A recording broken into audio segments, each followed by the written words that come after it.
Have you ever noticed something strange?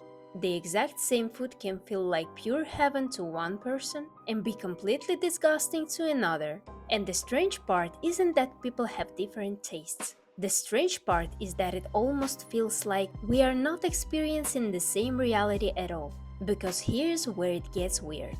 Why does this happen? Is it just preference, or is something deeper going on inside our bodies? I like spicy, and you don't. That sounds simple, but real life doesn't feel that simple. It feels biological, almost hidden, like something invisible is quietly changing the way food becomes taste. And the answer might be sitting inside your mouth right now. We tend to think of taste as something fixed, baked into the food itself, but it's not. Food doesn't become taste the moment it touches your tongue. It passes through a system first, and one of the most overlooked parts of that system is saliva. Yes, saliva. It sounds too simple to matter, but saliva isn't just liquid. It's a chemical environment, dissolves its molecules, and helps the very first taste signals form. Saliva is, quite literally, step one in how your brain eventually understands flavor. And here's where it gets stranger. Not all saliva is the same. Different people carry different enzymes, different acidity levels, different thickness, which means something important. The same bite of food does not behave the same way in two different mouths. Before you have even consciously decided anything about a food, the chemical reaction is already different. And that opens up a strange idea. What if taste isn't inside the food at all? What if taste is something your body creates every single time you eat? Here's a theory that almost sounds like a myth. What if saliva isn't a passive bystander in eating, but an active participant in building flavor? What if your saliva's unique biochemistry reacts with food slightly differently than mine does? And that reaction shapes the entire result we call taste.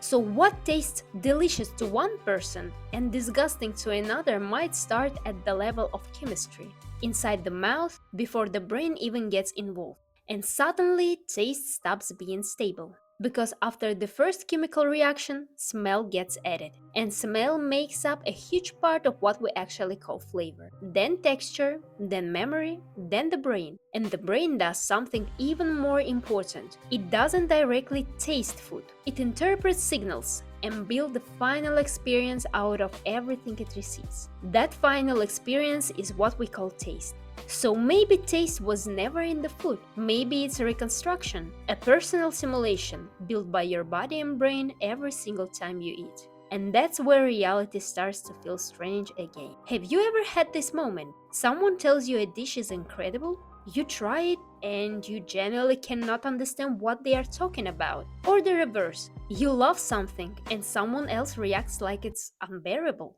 Same food, completely different world. There is one food that proves this perfectly.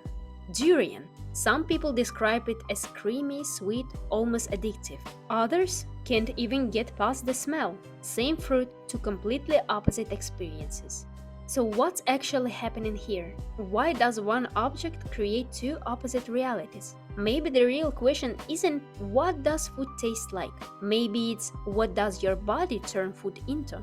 Because if that's true, then we are not actually sharing the same experience of food at all. We are each living in a slightly different version of reality, one bite at a time. And maybe the strangest part isn't that people disagree about taste. Maybe it's that we'll never fully know just how different those experiences really are. So now I'm curious. Have you ever had a food everyone raves about and you just don't get the hype? Or loved something that everyone else can stand? Tell me in the comments. And if you like this video, don't forget to subscribe. See you! Bye!